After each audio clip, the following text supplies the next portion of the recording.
베트남 같은 경우에는 아직 공식적으로 개방은 많이 했지만 공식적으로는 공산당 지도체제이기 때문에 공산당이 사용하게 되는 최초의 K9이라고 표현해도 틀린 말은 아닌 것 같습니다. 그래도 이제 같은 조건, 같은 능력을 가진 사람이 혹은 군대가 이제 서로 다르게 이제 전투를 한다면 K9 자주포의 화력과 지속 사격 능력, 그 다음에 생존성들이 훨씬 더 발달됐기 때문에 여기에서 이제 우리 K9 자주포의 승리를 할 수 있다고 제가 말씀드릴 수 있을 것 같습니다. 여러분 안녕하십니까, 경제한방입니다. 지금 폴란드에서는 아주 특별한 클럽이 열리고 있습니다. K9 자주포 유저 클럽입니다. 자, 우리의 자랑스러운 글로벌 명품 무기 K9 자주포의 위상을 단적으로 보여주는 이벤트가 아닌가 싶습니다. 하지만 이 선발 주자들의 견제, 또 후발 주자들의 추격도 만만치 않은 현실이죠. 오늘은 그 후발 주자들의 추격에 대한 이야기 좀 들어볼까 합니다. 김민석 군사 전문 기자 나오셨습니다. 어서 오십시오. 안녕하십니까. 네, 기자님. K9 유저 클럽 10개국이던데 만약에 올해 베트남도 구매를 한다면, 계약 성사된다면 이제 11개국 되는 거죠. 예, 최대 이제 11개국 이 정도로 되고 이제 이집트나 이런 그 대형 계약들이 거의 이제 성사 직전 단계이기 때문에 올해도 좋은 소식을 많이 들을 수 있을 것 같습니다. 네, 그 나라들 중에 보니까 인도가 있던데 인도가 이 K9 자주포로 재미를 본 게 그 파키스탄과의 국경 분쟁에서 파키스탄은 중국제를 썼잖아요.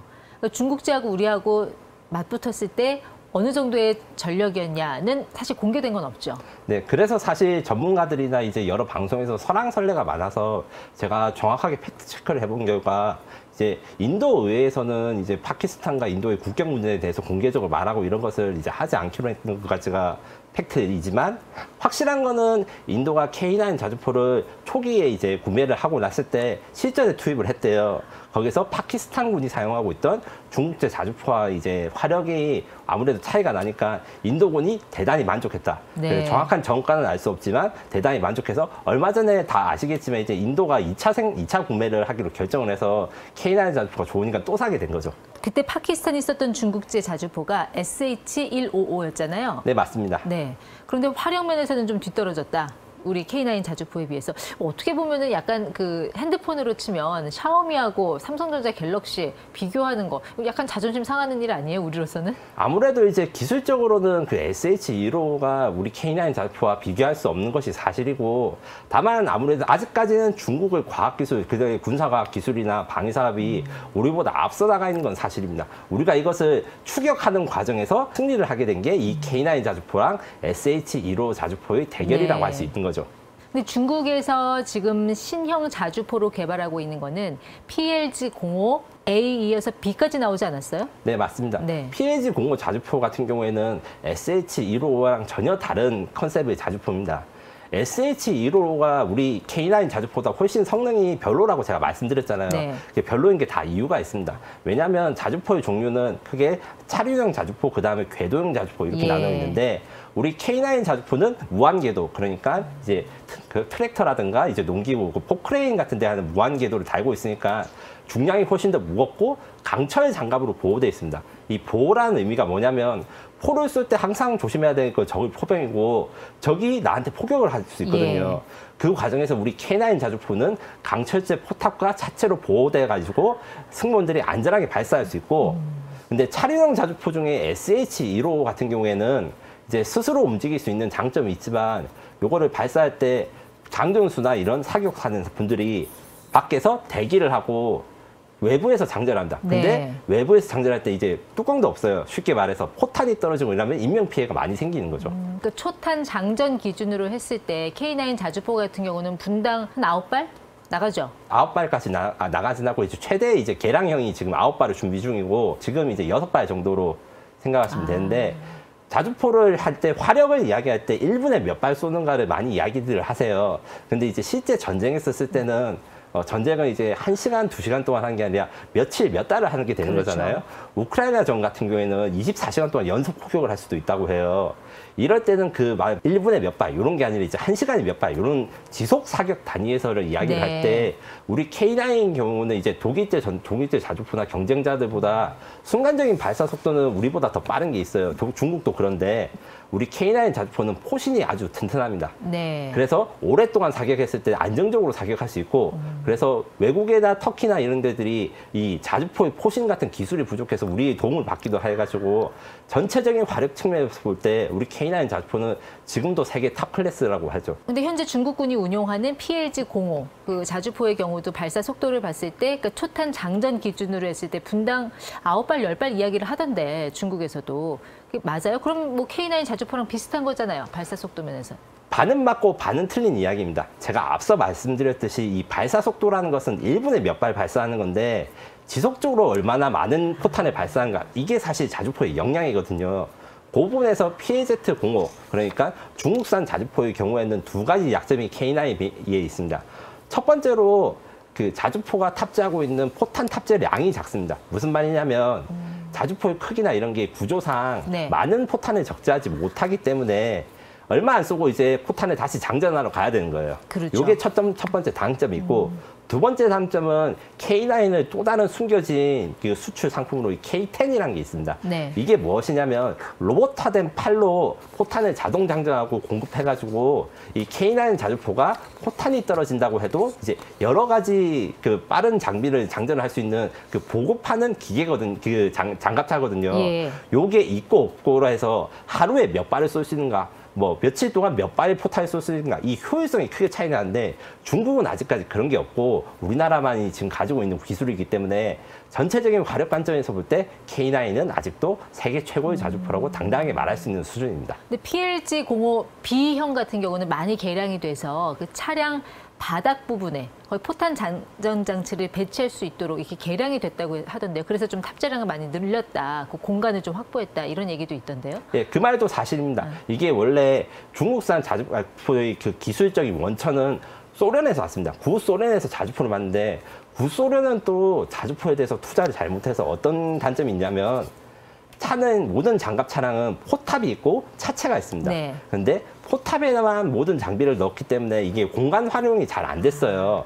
요 기술을 중국이 그대로 들여오다 보니까 첫 번째 버전 PAZ-05는 예. 이제 탑재량이 부족했고 두 번째 버전은 그 부분을 우리 K9 혹은 독일의 PZH-2000을 좀 모방했는데 요거 같은 경우에는 포탄 공급 차량이 이렇게 붙어줘야지 효율성을 내는데 아직 거기까지는 중국이 오지 못했다고 생각하시면 됩니다. 네. 중국의 그 PLG-05 비해서 좀 눈여겨봐야 할 또 다른 점이 그러니까 사격했을 때 그 충격을 얼마나 제어할 수 있느냐. 자주포에서 이 흔들린다, 댄싱이라는 것은 어떤 게 장비가 문제가 있냐면 그 자동차를 몰 때 쇼업 쇼바라고 합니다. 그 바퀴랑 차체를 연결해주는 완충 장치, 그 고개 그 장갑 차량에는 현가 장치라는 부품인데 우리나라 K9 자주포의 경우에는 유기압식 현수 장치라 해가지고 유압을 사용해서 부드럽게 이 발사 충격을 줄여주는 것에 비해서 예. 초기형 중국산 자주포에 대해서 이 능력이 떨어졌으나 요걸 좀 개량해가지고 이 개량해서 사실상 지금 현재 중국과 한국의 이 현가 장치 기술력 요거는 거의 동등하다고 생각하기 때문에 우리가 한 발 더 앞서 나갈 새로운 자주포를 준비해야 될 시점이 온 것이죠. 중국 같은 경우는 목표가 독일의 PGH-2000 이 정도 급은 달성할 수 있도록 하는 게 최종 목표라고 하던데 거기까지 가는데 어느 정도 걸릴 걸로 보세요? 저는 이제 항상 중국의 군사력과 과학기술력에 경계를 늦추지 말아야 된다고 말씀을 드리기 때문에 저는 길어야 5년이라고 생각하고 그 5년 안에 우리 K9이 어떻게 더 이 경쟁 기종에 비해서 앞서 나갈 수 있는가 그리고 앞서 나갈 무기들을 여러 가지 준비하고 있는 게 5년 안에 완성이 돼야 된다. 저는 이렇게 말씀드리고 있습니다. 네, 근데 K9 자주포는 여전히 심장, 그 엔진이 독일제라는 거 아니에요? 이게 한계 아닙니까?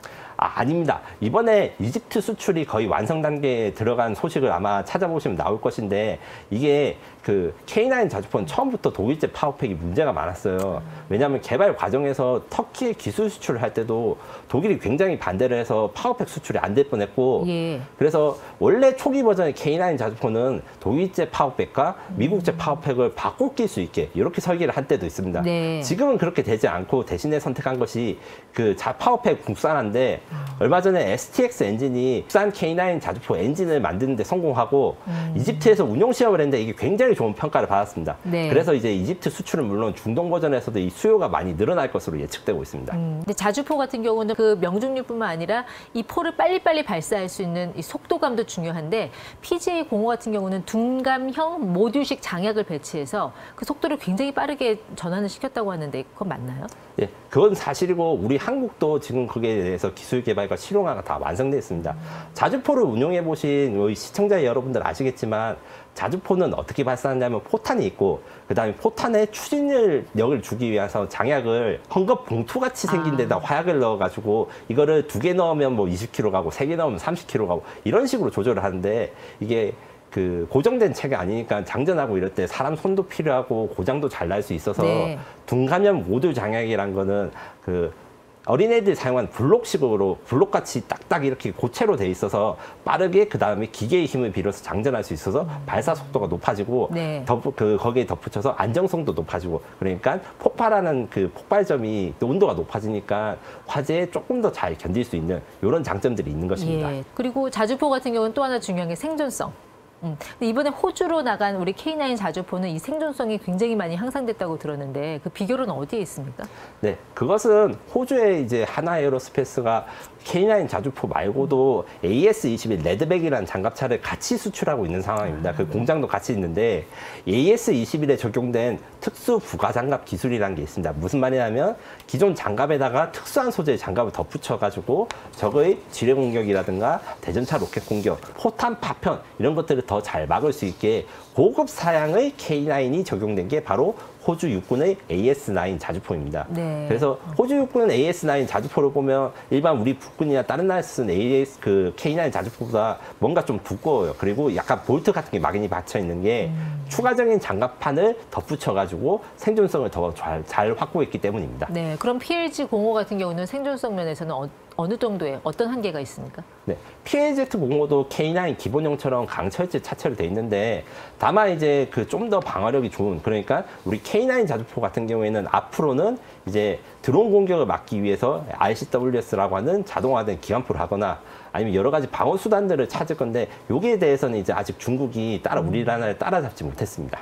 중국 육군은 PLG 공호를 뭐 삼양 그리고 남경, 북경 핵심 군구에 배치는 했는데 왜 수출에서는 좋은 성과를 거두지 못할까요? 이유가 뭘까요? 외국의 방산 전문가들을 분석해 이런 것들에 대해서 조언을 구해봤는데 두 가지 설이 있지만 둘 다 가능성이 있습니다. 일단 중국 같은 경우에는 중국의 수출 승인을 받는 회사나 이런 것들에 대해서 정치적인 고려 그러니까 성능이 무조건 좋다고 수출 승인을 받을 수 있는 게 아니고 업체들 간에 그 알력이 있을 수 있다. 예. 이렇게 이제 가이드를 주신 분이 한 분 계셨고 두 번째로는 기술이 성숙되기 아직 어렵기 때문에 완벽하게 성숙돼가지고 이제 저가로 대량 공급을 할 수 있는 수출 경쟁력을 가질 때까지 중국군만 사용하는 사례들, 무기들이 있다. 그러니까 지금은 너무 비싸가지고 수출 경쟁력이 없으니까 이게 좀 안정화될 때까지 중국군만 운용하겠다, 할 수 있다. 이런 두 가지 예측이 있습니다. 그럼 중국의 PLG 공호와 K9 자주포가 실제 전장에서 만나게 된다면 어디가 될 걸로 예상을 하세요? 네, 저는 현재 이제 K9 자주포의 성능 개량이 많이 이루어지고 있어서 K9 자주포의 승리를 점치지만 아무래도 이게 사실은 어떤 운용자가 어떤 자주포를 가지는지 그러니까 아무리 성능이 떨어진 자주포를 운영한다 해도 미군이 운영하면 그건 엄청 무섭게 되거든요. 왜냐하면 그렇죠. 자주포가 이제 포를 잘 쏘고 적을 잘 파괴하려면 정보도 잘 수집해야 되고 명령도 이제 빠르게 수집해야 되고 이런 부분에 있어서는 이제 군대 자체의 역량이 중요하기 때문에 기본적으로는 이제 누가 쓰느냐에 따라서 다르다 이렇게 말씀드릴 수 있지만 그래도 이제 네. 같은 조건, 같은 능력을 가진 사람이 혹은 군대가 이제 서로 다르게 이제 전투를 한다면 K9 자주포의 화력과 지속 사격 능력, 그 다음에 생존성들이 훨씬 더 발달됐기 때문에 네. 여기에서 이제 우리 K9 자주포의 승리를 할 수 있다고 제가 말씀드릴 수 있을 것 같습니다. 사실 서방, 이 나토 국가들이 뭐 중국산 무기를 수입할 가능성은 거의 없잖아요. 근데 문제는 중동 시장인 것 같은데 여기서 이 K9 자주포와 중국의 어떤 신형 자주포가 대결할 가능성도 우리가 생각해 봐야 되지 않을까요? 현실적으로 대단히 큰 위협입니다. 우리 수출 경쟁을 위협하는 가장 큰 경쟁자가 중국이고 실제로 중동 무국가에서 차륜형 장갑차에 대해서 대규모 구매 사업이 있는데 거기에 자주포도 포함돼 있어요. 여기에다가 이제 중국이 만든 차륜형 자주포가 포함될 수 있다는 소식이 들려오고 우리도 여기에 대해서 대응을 하려고 하는데 네. 아무래도 중국의 경우에는 가격이 저렴한 분, 그 다음에 중국 같은 경우에 토탈 패키지 수출이 가능해서 그 국가적인 역량을 다 집중해서 여러 가지 무기를 한꺼번에 팔기 때문에 수입 국가 입장에서는 미국 눈치만 덜 볼 수 있으면 사실 중국산 무기에 대해서 관심이 있다. 네. 이렇게 말한 국가들도 사실이거든요. 우리는 이 부분에 대해서 좀 극복을 해가지고 중동 시장에서도 중국과의 경쟁을 이길 수 있는 여러 가지 방안을 찾아야 됩니다. 사실 자주포도 중요하지만 그 안에 들어가는 포탄 기술이 중요한데 우리 나름대로 이 포병의 진심인 한국이잖아요. 근데 대비는 잘 돼 있습니까? 그럼 포탄 기술 면에서는? 우리나라의 그 포탄 기술 같은 경우에 제가 이제 한국의 포탄 생산 공장이 하나, 풍산이 있는데 두 군데가 가봤는데 이 생산 능력, 그다음에 인프라 측면에서는 다른 나라 비교할 수 없이 자동화돼 있고 선진화되어 있습니다. 기본적으로 생산 능력 자체가 한국의 탄약 생산 회사만큼 생산할 수 있는 나라가 사실상 지금 없어요. 유럽이 지금 연간 100만 발, 그러니까 유럽 전체가 연간 100만 발을 생산하겠다는데 사실 대한민국, 한국과랑 크게 차이가 없거든요. 네. 이런 걸 고려해 봤을 때 생산 능력, 그러니까 얼마나 잘 많이 생산할 수 있는가, 이 부분에서 세계 최고 확실하고, 기술적으로는 물론 서방의 독일이라든가 미국 같은 데서 뭐 한국에 있는 저 포보다 조금 더 멀리 나가고 조금 더 이제 발전된 거를 하고 있지만 가격이 너무 비쌉니다. 그래서 저가의 좋은 성능을 가지고 그 성능과 가격을 이치시킬 수 있는 이 균형 잡힌 경제성을 가진 포탄 같은 경우에는 대한민국이 이제 현재 개발하고 있는 GPS 유도 포탄 신간이라든가 이런 미래 무기들이 이제 포탄에 적용됐을 경우에는 이것도 경쟁력을 갖출 것으로 예상되고 있습니다. 네, 그래서 파키스탄이 원래는 한국에서 견인포하고 포탄 살려다가 중국에서 차륜형 자주포를 산 거잖아요. 그게 그 가격 문제였을까요?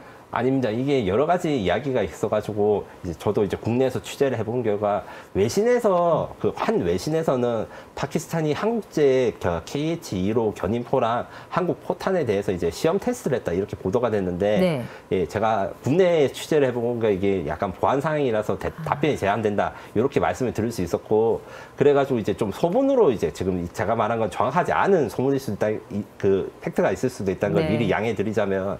파키스탄이 한국 무기에 관심을 가지고 있던 건 맞는데 아무래도 이제 수출 규제라든가 이런 것들 때문에 승인을 받기 어려웠던 점이 있고 그때 당시 중국이 굉장히 심하게 견제를 했고 견인포 가격에다 자주포를 주겠다 뭐 이런 식으로까지 덤핑 공격 이런 것들을 해가지고 그래요. 그때 SH-155가 채택되었는데 그리고 이제 우리나라 입장에서는 이제 파키스탄과 인도 방위산업 시장에 대해서 좀 저울질을 한 측면도 어느 정도 있다. 저는 이렇게 알고 있습니다. 그렇죠. 사실 방산 계약에는 단지 그 무기 성능뿐만 아니라 그런 정치적인 요인들이 루트를 통해서 개입을 하니까 그럴 수밖에 또 없기도 없습니다. 하겠네요. 네. 근데 파키스탄은 인도와의 전쟁에 대비해서 그 레이저 유도 포탄 기술을 개발하고 튀르키에서 그걸 인정받았다고도 하던데 그럼 상당 부분 좀 올라와 있는 거 아니에요? 포탄 기술 면에서는? 이게 옛날 생각하는 파키스탄을 생각하시면 안 되고 실제로 파키스탄의 제조업 역량이 예전 20년 전, 30년 전보다는 훨씬 올라온 게 사실이고 파키스탄도 사실 방위 사업을 자기들이 키우려고 해요.